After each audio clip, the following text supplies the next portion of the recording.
I've been doing some investigation into her claim of giving birth to Archie. As we see that she's being failing in pretty much everything that she's doing, we are also seeing this trend where the kids are being brought up every single time, whether it is the social media, whether it is going to an event, whether it is any show, interview, you name it. These days, in other words, she is bringing up those kids, surrogate invisible children, over and over again. So it is time for us to really get serious about this. If not, then she will have her narrative established, or I should say lie established, before we even find out what is the truth. I have an excerpt from a conversation that I have obtained. This breaks down a lot of the things that we have questioning about, that we have been questioning about Archie's birth, and therefore it is important for us to go through this particular script so that we understand better and have a better gaining in terms of what was happening when she claimed that she gave birth to Archie. Now, before I move on, just to remind you, most of my viewers are not subscribed. Consider subscribing and hit the like in the like box. So this is what they said basically, that the whole thing about this birth and the palace is concerned because of that. So the whole thing about this birth of Archie is very, very dramatic. It is more like of a drama than any fact involved in this. There is absolutely nothing that is believable about this whole drama. And if you do not know, her husband, he supported her in her lies 110%. He was with her from the very beginning when she started lying about the whole thing.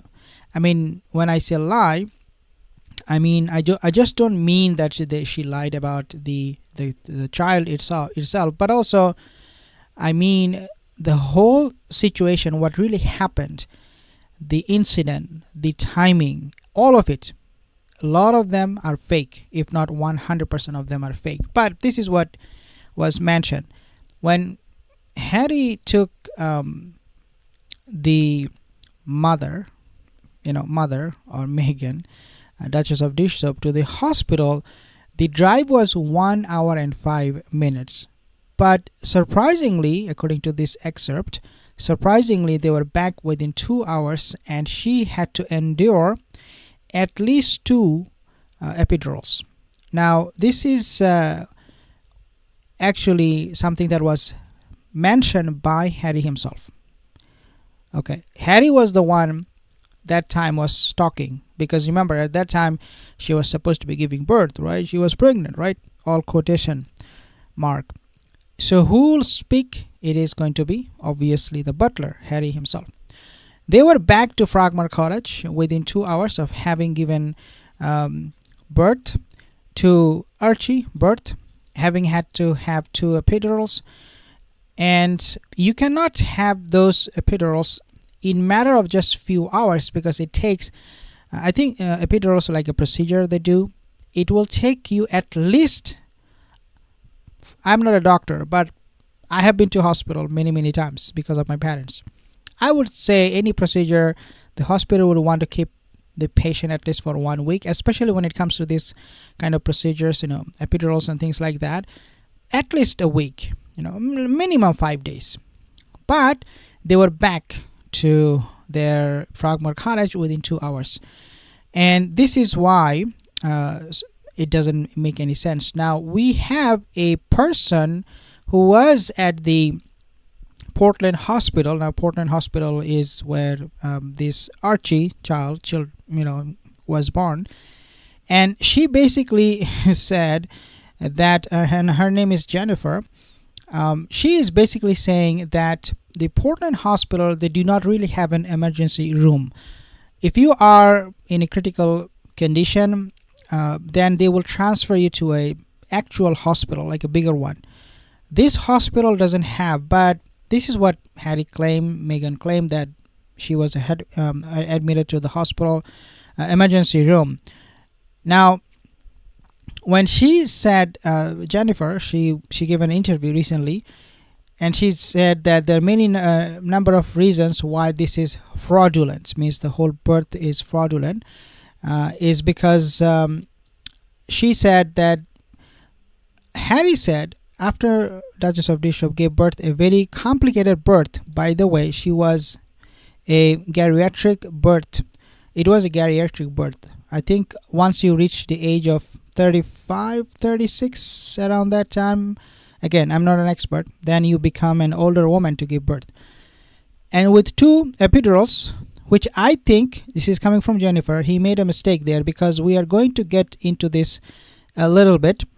So the Frogmore Cottage, they were back, and then Meghan did the Oprah Winfrey interview, and she gave 3 stories about the whole birth. So first of all, the staying in the hospital, Portland Hospital, make no sense. And then, to make things even more confusing and suspicious, when Duchess of Dish Soap, she gave an interview with Oprah Winfrey, she mentioned 3 stories, and they're contradicting. Okay, so first one, we do not even believe the story that happened in Portland Hospital.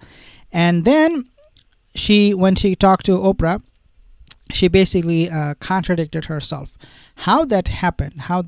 This is what we will find out. What are those 3 stories? Okay, so the 3 stories. First, she said that the reason why she did not notify the paps, or the paparazzi, or the press, or anybody, was because she did not want them to block the entrance to the emergency room of the Portland Hospital. So there are 2 things here. There is no emergency room, and number 2 is the paps, they were actually not notified. The security was not notified. Nobody was notified. So you can see how convenient it was for them to come up with all of these lies. So this is what she said. We did not want the paparazzi to block the entrance of the emergency room of the Portland Hospital. Later, then she said, I did not want to call them, because why should I give the picture of Archie and to those people who were being racist? Remember, skin color and all that.